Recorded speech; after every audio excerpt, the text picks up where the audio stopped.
Welcome to Ask the Experts radio show, proudly sponsored by board-certified family law attorney Tina Lewert of Lewert Law, LLC. Sit back for the next half hour as host Steve-O interviews top experts in the fields of legal, health, financial, and home improvement. Steve-O offers such educational topics as community association law, family law, chiropractic care, employment law, healthcare law, and public insurance adjusting. Interviews by top experts in their field. And now, here's your host, Steve-O. Good evening, and welcome to another Ask the Expert show. This is the first Thursday of the month. Without a doubt, my favorite show to do. This is our Community Association show. We have the K. Bender Rimbaum law firm, who's probably been with us for 4 or 5 years. It gets more calls, more emails than any other show. If you live in a condo, if you are in an HOA, if you're a board member, you'd like to give us a call, we have board certified Robert K., one of the senior partners. Let me give you the phone number here. It's 888-565-1470.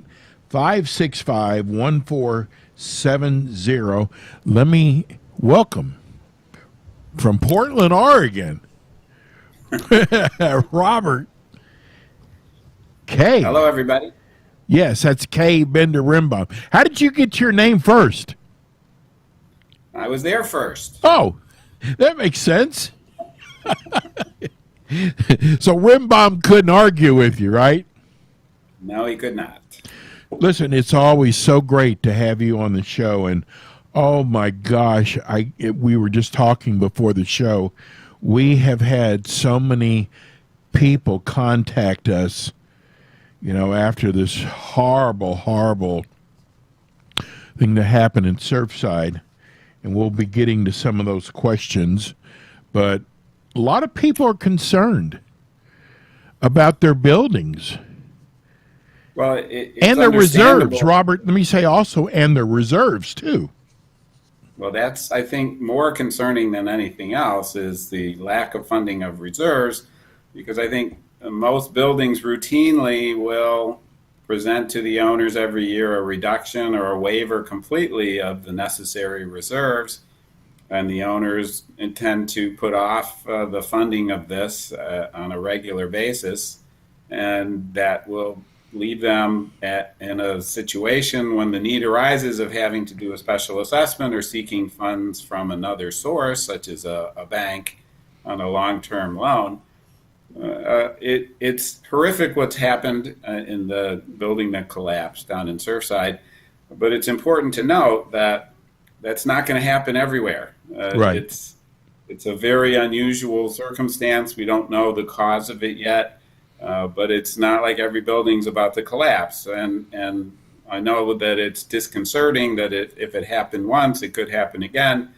But it's important for all of these buildings to be inspecting their components on a regular basis. And certainly there's a big push to do that now everywhere. And I think that we're going to see a lot of that.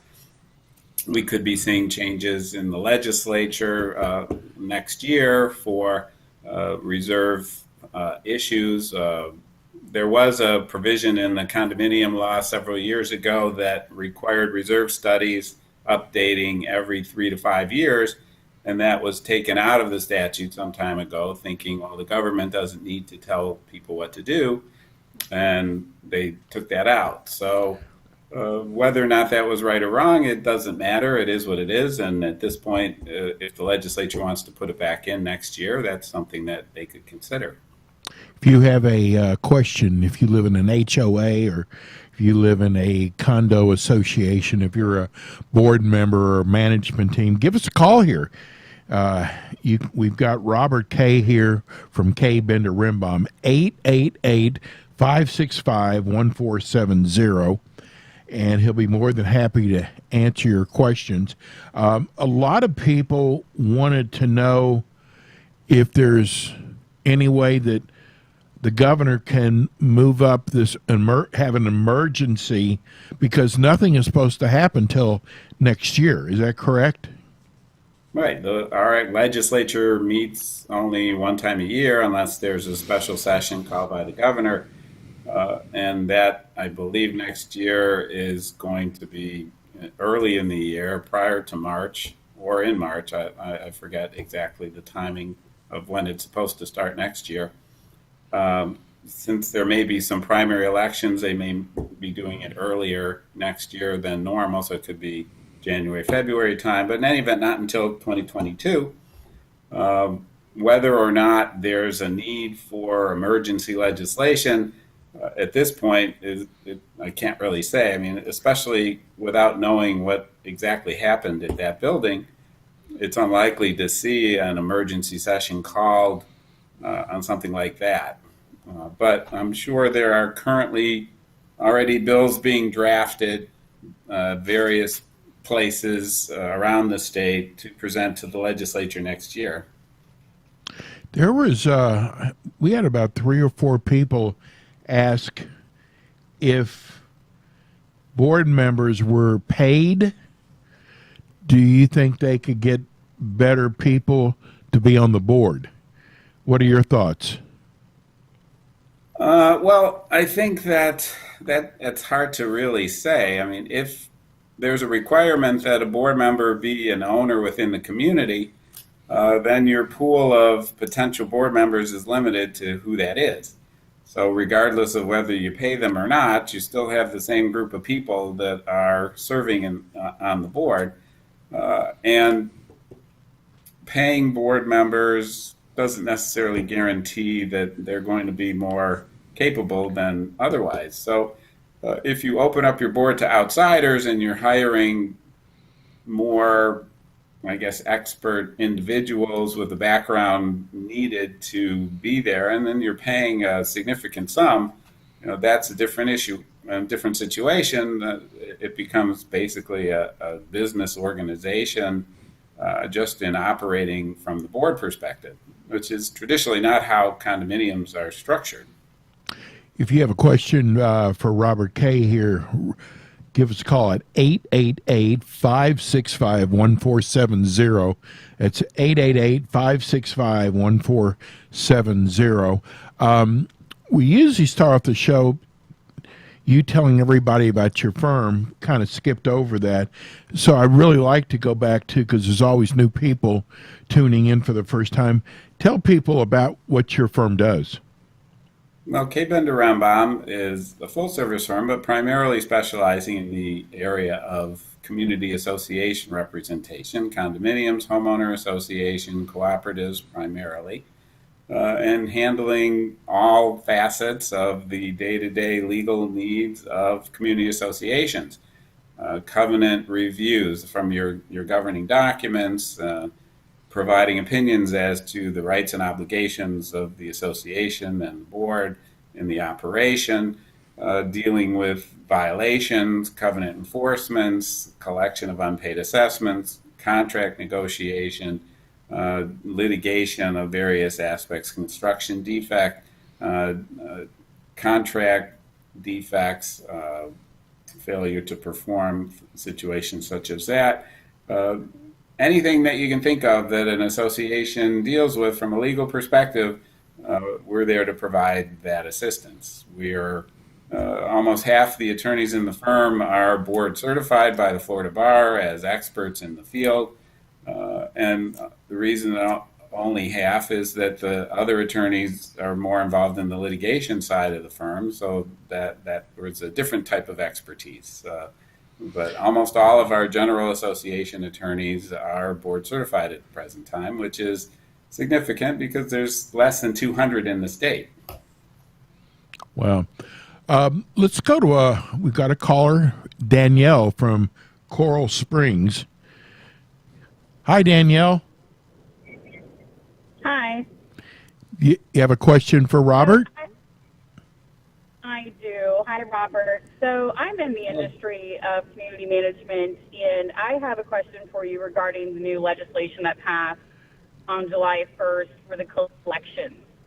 obviously, we've all received different various opinions with the new collection procedures and having to now notices written specifically to what the state has now dictated.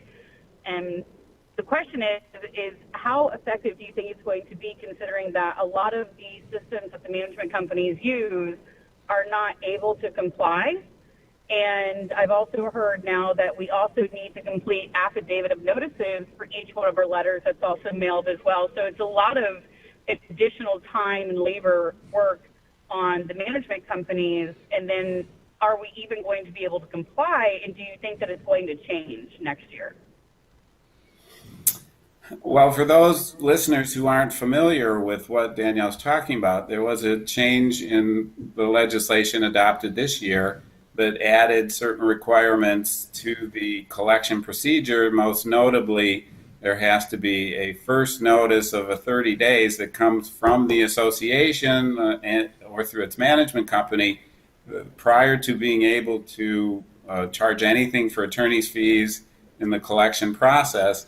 All associations are required to send this first 30-day notice to owners of their delinquency and then have an affidavit that it was mailed. And there's specific requirements of where it's supposed to be mailed if the owner doesn't live in the property. And so that's slowed everything down. In addition to that, condominiums are now required. Their first notice of intent to lien has gone from 30 days to 45 days, and their second notice also has gone from 30 to 45 days. So the collection process has been lengthened, 30 days for homeowner associations and 60 days for condominium associations, just to get to the point where the association would be in a position to file a foreclosure case. Whether or not management companies can comply is also problematic, because it does impose a lot of responsibility on the managers and management companies for the associations, and for which there is no ability to pass the cost along to the individual unit owner. The associations are going to have to absorb these added expenses, if there are any, by their property managers. I think there's a lot of concern throughout the state of these new requirements, and we anticipate there's going to be an effort to either revise it or eliminate it. Unfortunately, the way this came about was that the president of the Senate was annoyed with his own community for the way they handle collections and pushed this through as a personal desire of his. And so the whole state is now dealing with this because the president of the Senate didn't like the way his community did collections. And it is an unfortunate result, but it is the state of affairs that we have to deal with right now.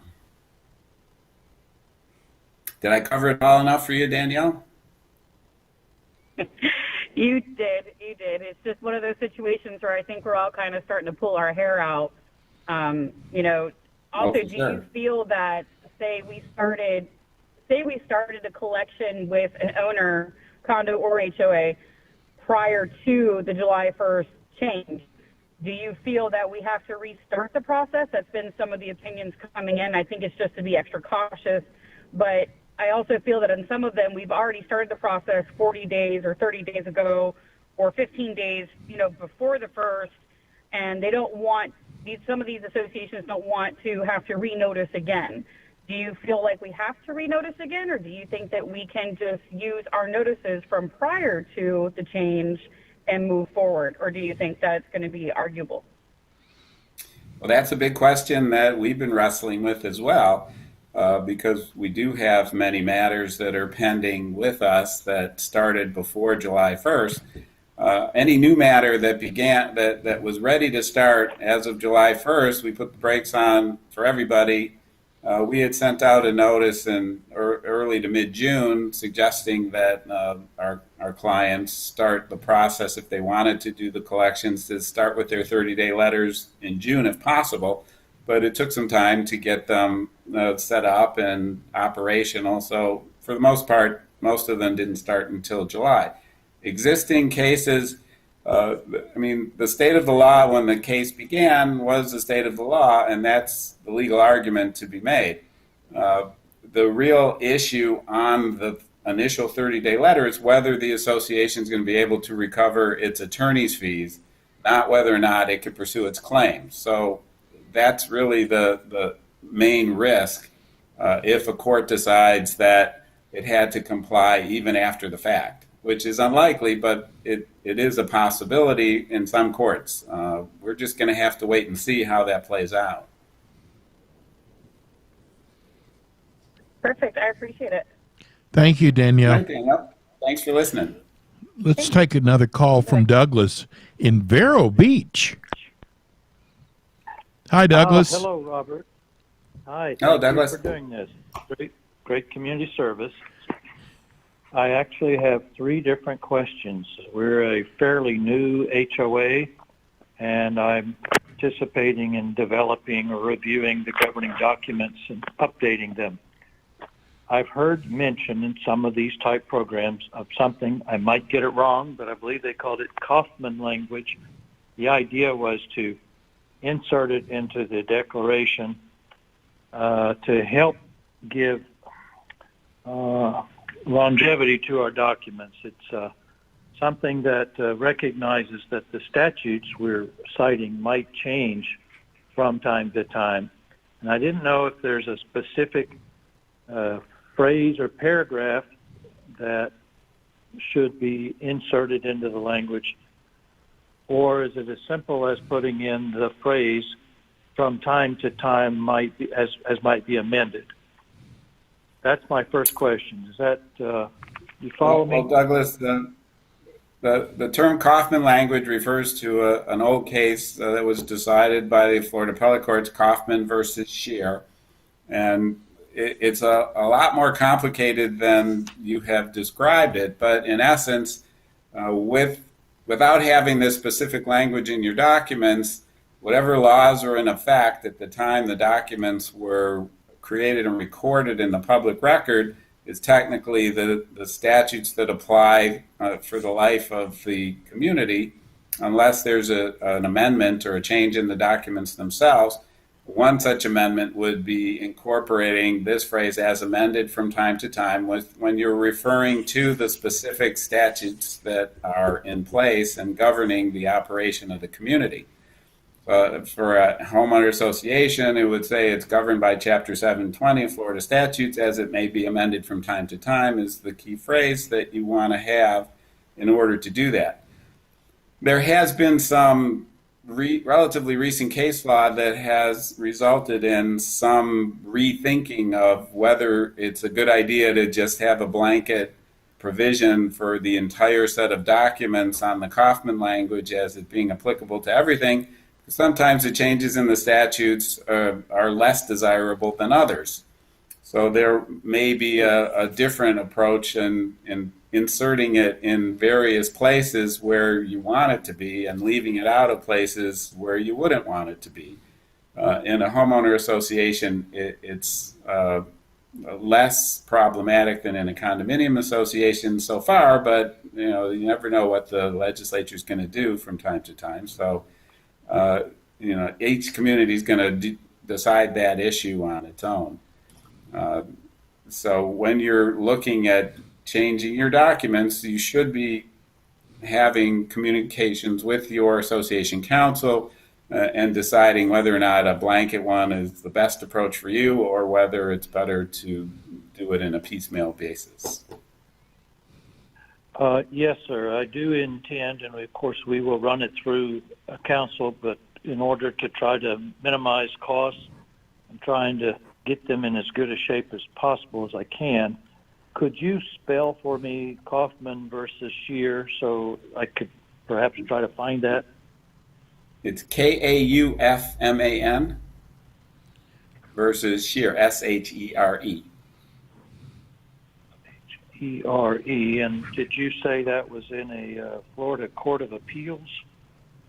Yes. And it goes back into the, I think, early 1980s or late 1970s. So you just put in that search term and it'll pop up on a Google search. Terrific. Again, I'm happy to go look that up. Sounds interesting. May I turn to We can do one more issue- question because we're running late for a break. One more question. Okay, and I can call in another time. I have a concept I'd like to inflation-proof our governing documents. I ran across this in a property we have in another state, and I thought it made a lot of sense. Personally, I've seen how particular dollar amounts that get inserted into declarations and the like, because of the power of inflation, lose their value even at 2 and 3% inflation rates. So I have some language that I am inserting into the declarations, not clear, which empowers the board at its discretion to update certain articles, the dollars amounts, periodically based on a particular index of inflation. My question is that would it be sufficient to include that power in the declaration itself, or do I need to chase that through into rules and regulations or some other, maybe a resolution? Any thoughts, please? Well, generally speaking, if you're putting it into your declaration, that's going to give it the most impact, but it also makes it the hardest to change because it takes a vote of the owners to do that. If you're putting something into rules and regulations, then the board can likely change that on its own down the road, but that might be making it easier to change than you have in mind. So that might make it more desirable to put it in your covenants.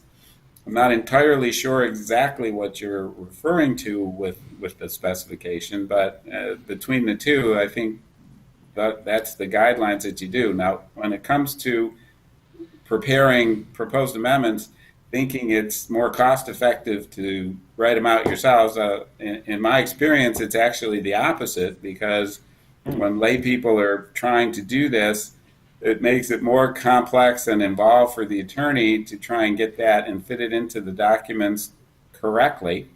I find that for my practice, I work much more efficiently when I have concepts that the board's trying to accomplish rather than their attempt at specifying the language that they want to put in. Because unless they're lawyers drafting it, individuals can write things up in a way that might be a little more vague and ambiguous than you want in documents, which creates problems on enforcement. And then we end up having to rewrite a lot of that anyway. So just a suggestion with respect to that.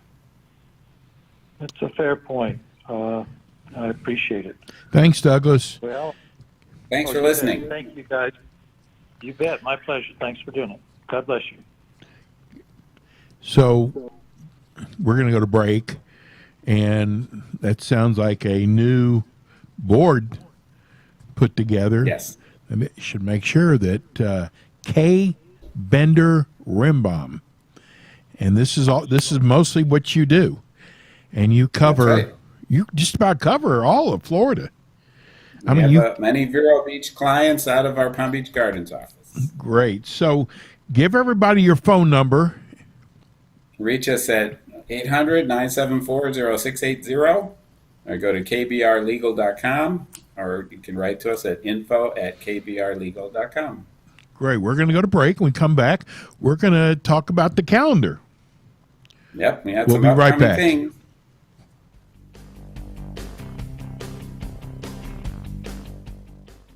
K. Bender Rimbaum is a full-service community association law firm dedicated to the representation of community associations throughout Florida, with offices in Pompano Beach, Palm Beach Gardens, Tampa, as well as in Miami-Dade by appointment.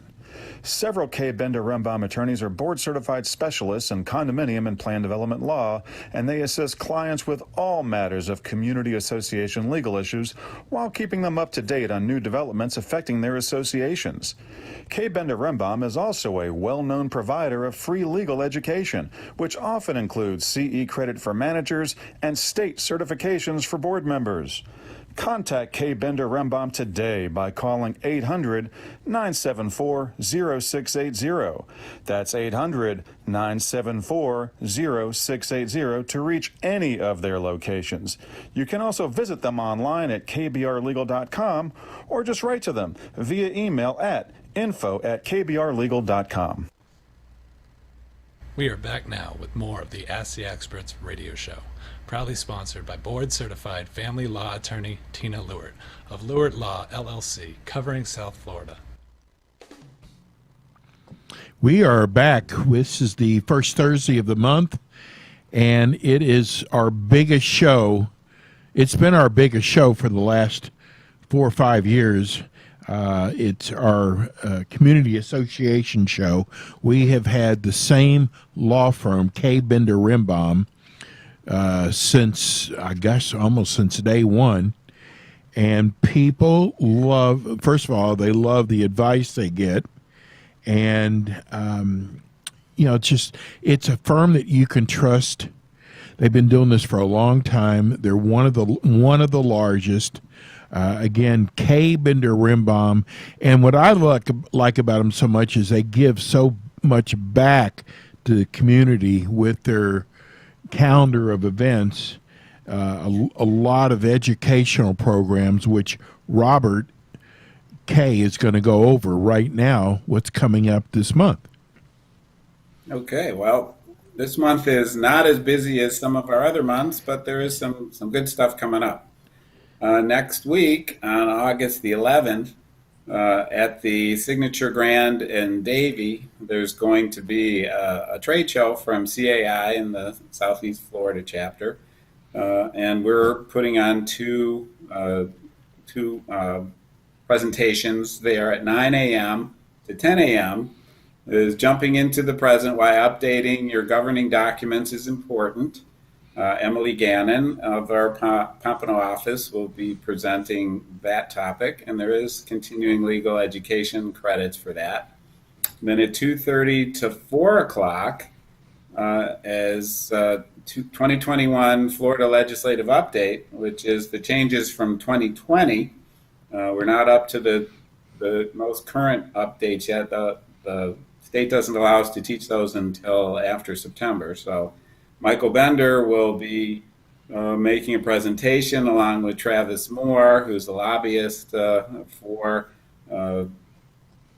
groups of concerning community association. That's at 2 o'clock to 4 or 2:30 to 4 o'clock. These are both at the venue at the Signature Grand in Davie. Then on August the 17th, on a Zoom, we have a condominium association board member certification. That will be by Allison Hertz. That's at 5:30 to 7:30 p.m. And then on August the 19th, also via Zoom at 5:30 to 7:30 p.m. is the Homeowners Association board member certification, and that will be given by Emily Gannon. Both of those are going to be hosted by tskmarketing.com. To see what we're doing in the coming months, go to kbrlegal.com, click on the calendar, and any of the events that pique your interest, you certainly can register for. All of them should have some pre-registration, particularly the Zoom ones, so you can get the information on how to log in. We have some things coming up in September, and then in October we have some more expos, so there's a lot coming up in the coming months. Okay. Hey, let's go to our phone lines. Let's go to Manuel in Sunrise. Good evening, Manuel. Hi, guys. Good afternoon, good evening. Thank you for doing this. I have a quick question to Robert. Regarding board candidacy, I know that the statute for a condo, it says that a board member needs to have good moral character, I believe is one of the things that the statute specifically says. Taking off of that interpretively, could a board require its candidates to run for the board, go through a background check for submission? Because we don't know anything about the people that are running for the board? Well, there is some qualification requirements that there not be any felony convictions in the background. So some of our association clients do background checks on their board member candidates to make certain that there is no such issues in their background. Many do work on the honor system, and if it comes to light later that there was a felony conviction and rights weren't restored for more than 5 years, which is the way the statute limits it, that person would be disqualified from service on the board. But it's not a commonplace thing that associations tend to do on all of their candidates. Could it be implemented somehow? And if so, what would be the road to doing something like that? I mean, is that doable? It is certainly doable. The board can adopt a resolution to make that part of its election procedures each year, that all candidates submit to a background check for the limited purpose of making sure that there is no disqualifying aspect in their background, primarily being no criminal conviction of a felony that has not had their rights restored for at least 5 years. Okay, so and only at that level. In other words, it has to be felonious of Yes. something like that. Correct. Okay. Thank you, Robert. Thank you guys for doing this. You're Appreciate you. welcome. Hey, thanks for listening. We have a line open now at 888-565-1470 if you have a question for Robert Kay. This is our HOA, our condo, our community association law show. If you're a board member, if you live in a condo and you are at HOA and you have a question, please give us a call now. 888-565-1470. We also have people that email us, and we have gotten a lot of emails this time, and I want to make sure I get to some of them who've said they're going to be listening in the car. We have Faith from West Palm Beach. She said, we are an HOA with 249 units. Does any of the board members have more authority than others? And then the other part of her question, Robert, is if there is a board of 5 members and it goes below 3, what are the consequences? Okay, so first question being, does any board member have more authority than any other? The basic structure of a HOA and a condominium board is that the board is elected by the owners, and all of the board members have the same powers and functions. They attend board meetings and they vote on board issues, and each of them have one vote.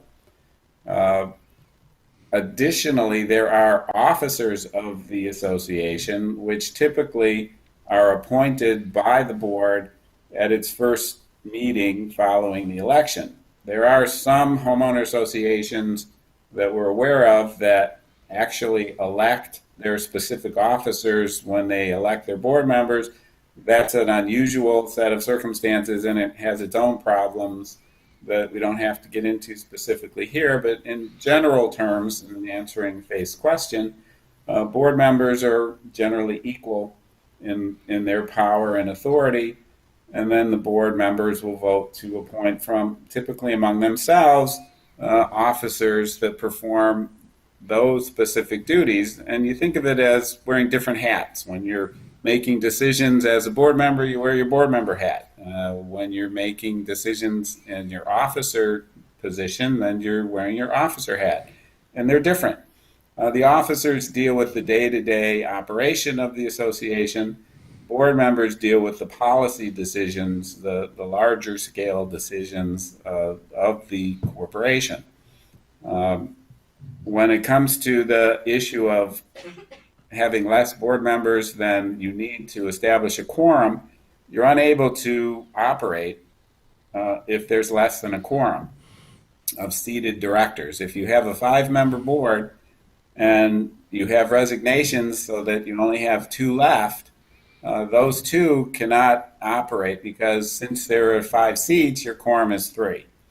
So the only thing those two can do is appoint another director to fill that third slot so they can reach a quorum, and then they can appoint to fill the other vacancies as well, assuming you have people willing to serve.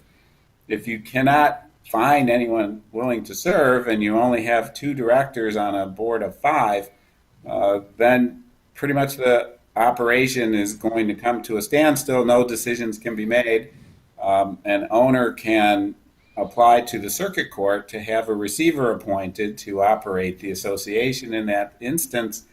But that's something you want to avoid if you can, because that can be very expensive for the association, because the association has to pay the receiver an hourly charge, and their hourly rate is $250 or more, and the courts routinely grant them whatever it is they ask for, and they can spend whatever they choose and charge however much time they take. So that can run into the tens of thousands of dollars to operate your association. So it's important that you have enough people willing to serve on the board.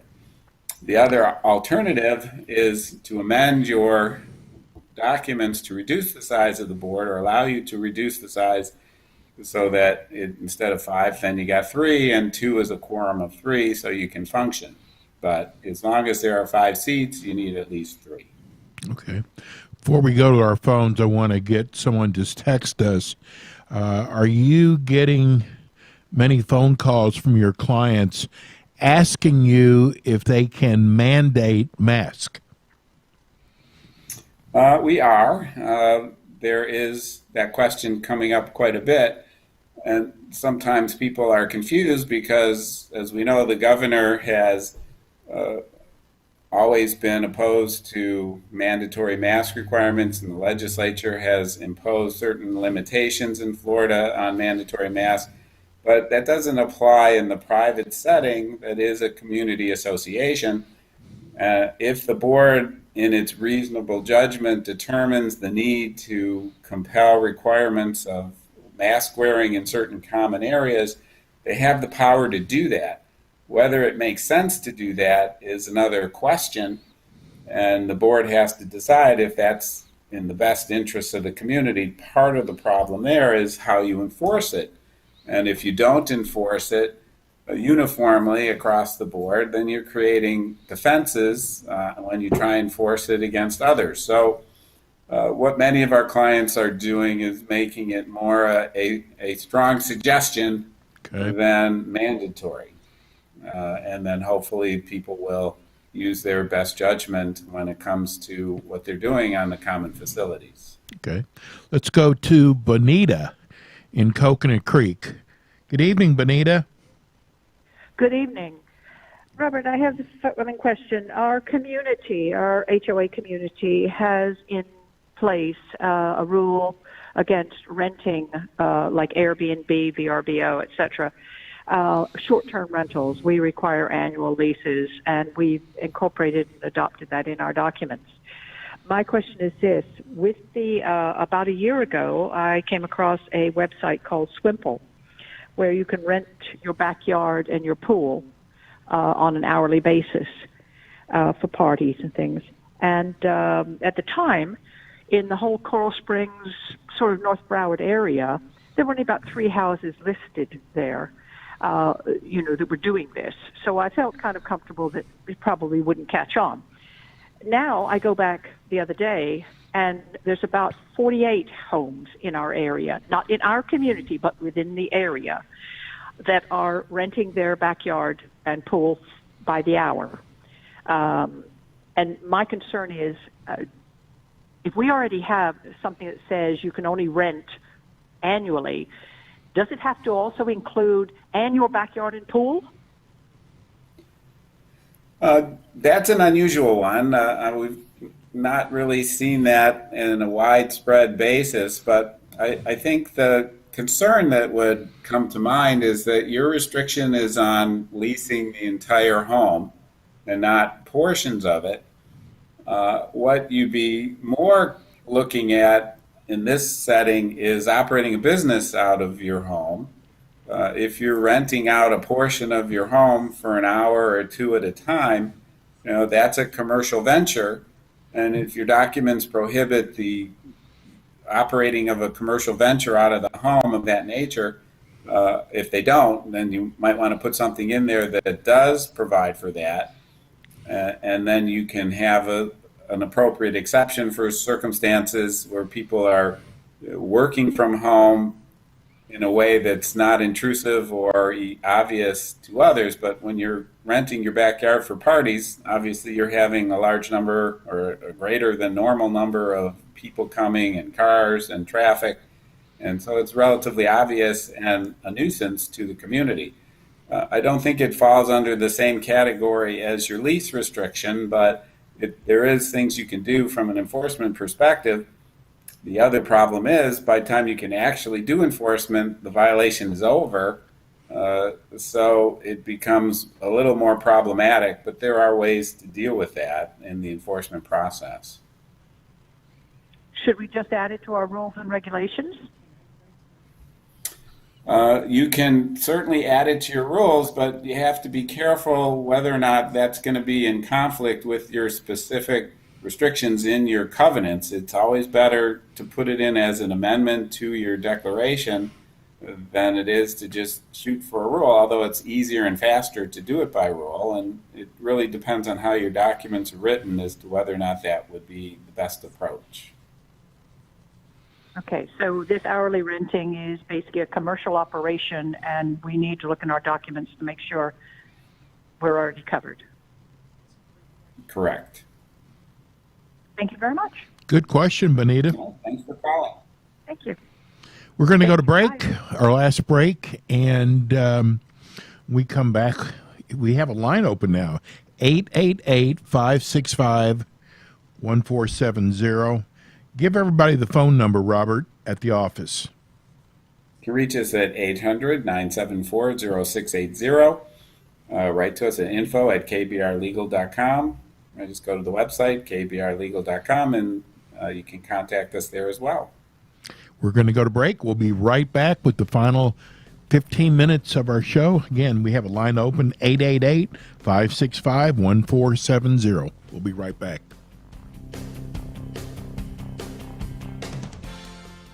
K. Bender Rembaum is a full-service community association law firm dedicated to the representation of community associations throughout Florida, with offices in Pompano Beach, Palm Beach Gardens, Tampa, as well as in Miami-Dade by appointment. Several K. Bender Rembaum attorneys are board-certified specialists in condominium and plan development law, and they assist clients with all matters of community association legal issues while keeping them up to date on new developments affecting their associations. K. Bender Rembaum is also a well-known provider of free legal education, which often includes CE credit for managers and state certifications for board members. Contact K. Bender Rembaum today by calling 800-974-0680.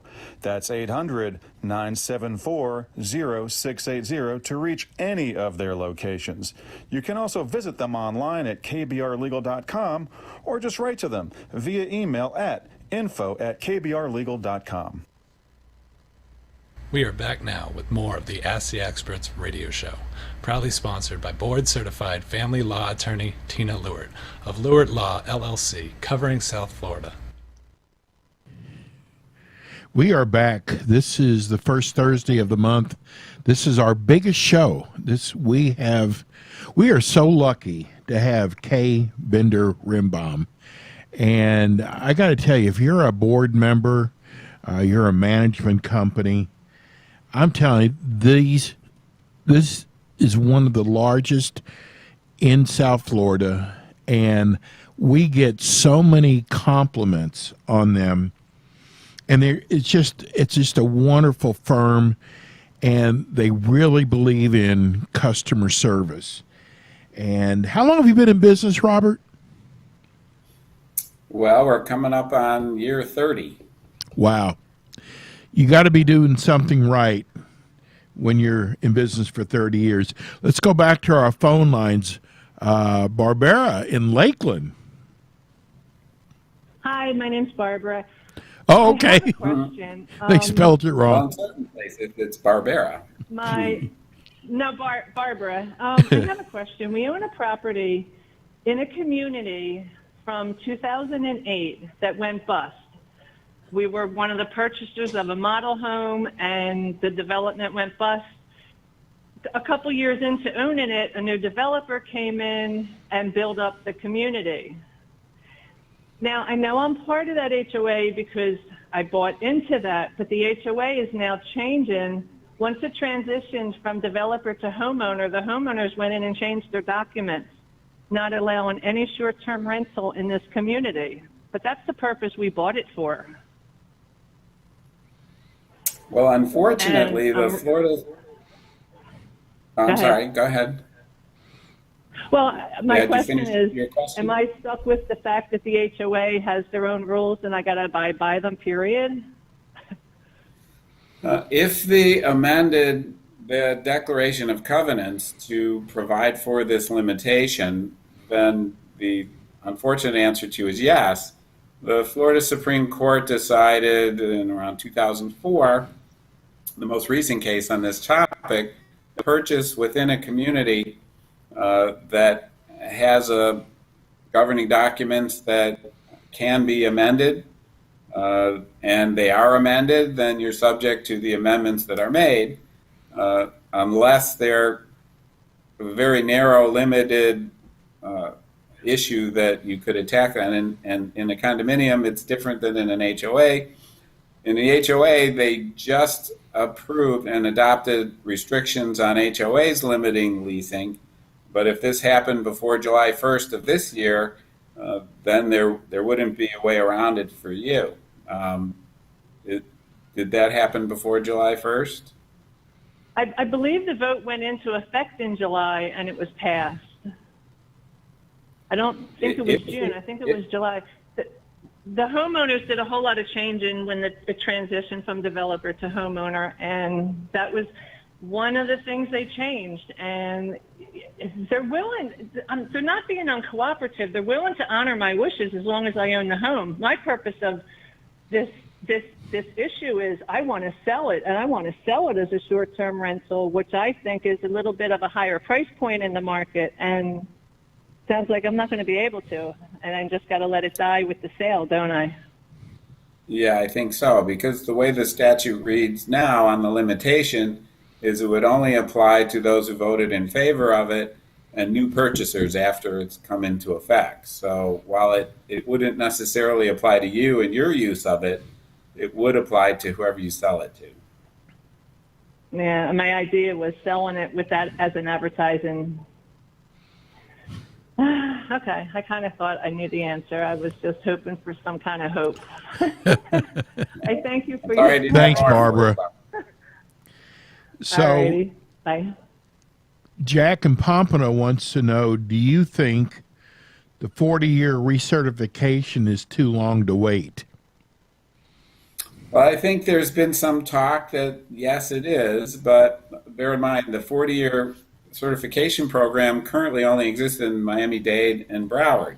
Okay. So any other county doesn't even have that. I think we're likely going to see some consideration of a shorter period before a recertification than 40 years, particularly along the waterfront.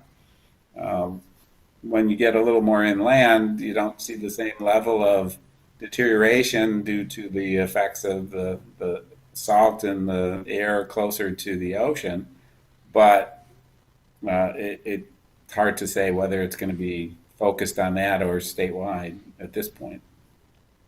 Okay, Sam in Boynton said, after what happened in Surfside, how should our condo association run our business, especially when it comes to reserves and safety issues?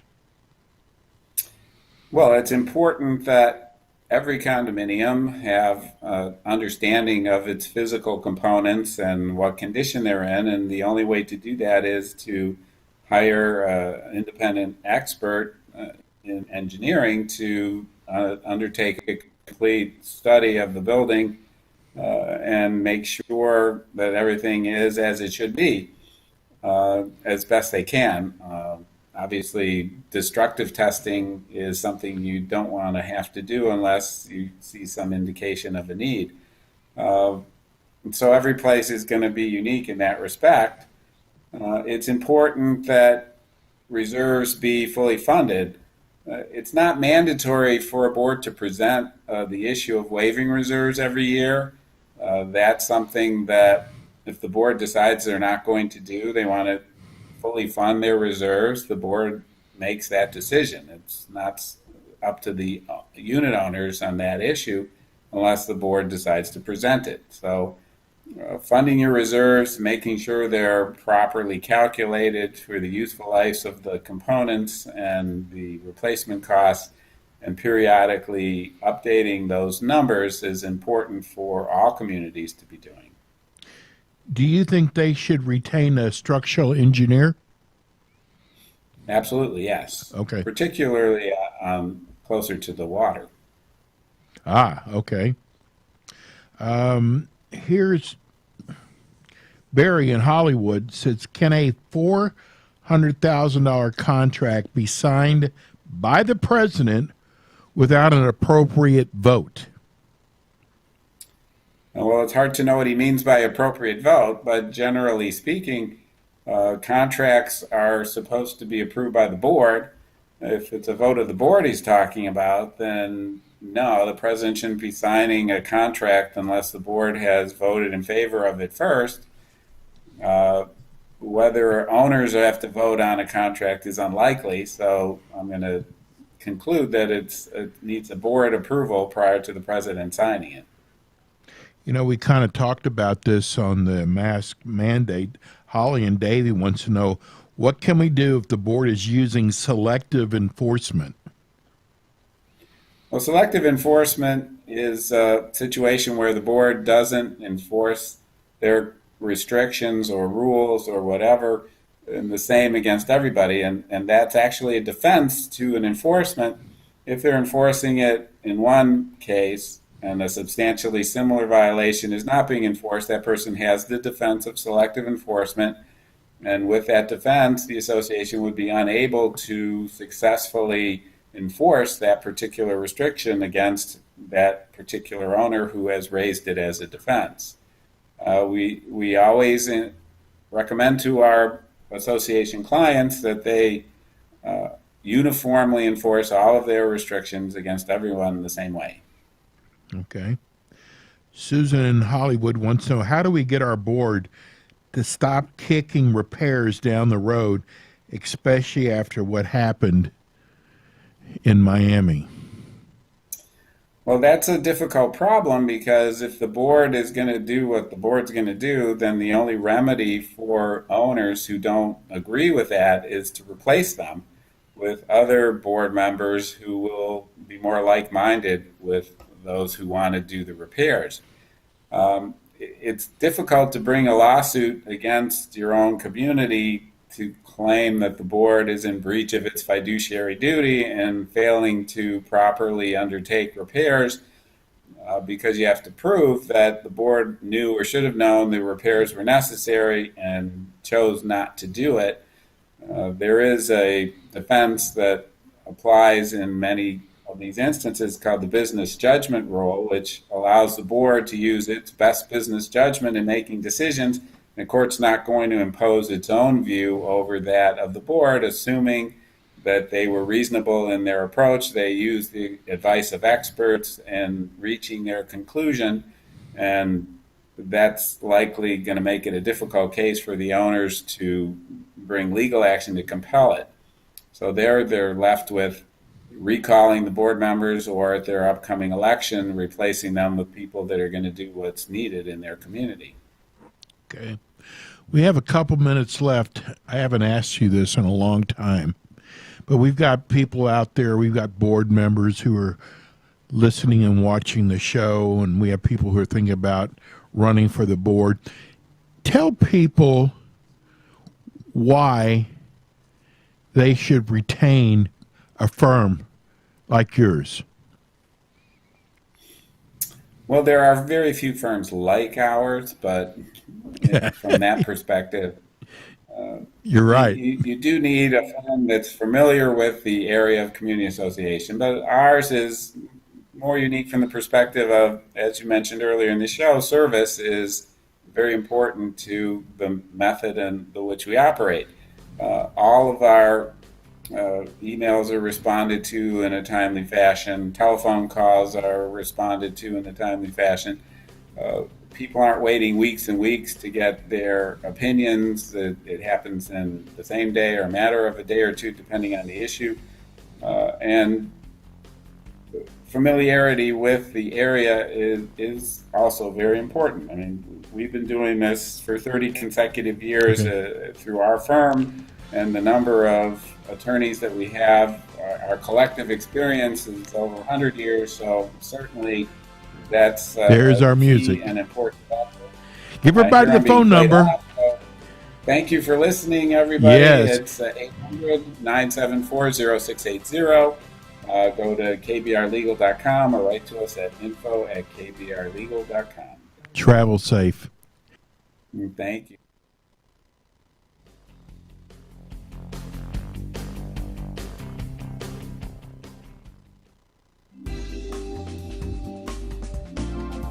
Thank you for tuning in today to Ask the Experts, sponsored by board-certified family law attorney Tina Lewert of Lewert Law, LLC. Join host Steve-O again next Thursday for more interviews with the top experts in South Florida in the areas of legal, health, financial, and home improvement on Ask the Experts. The opinions expressed on the preceding sponsored program were strictly those of its hosts, guests, and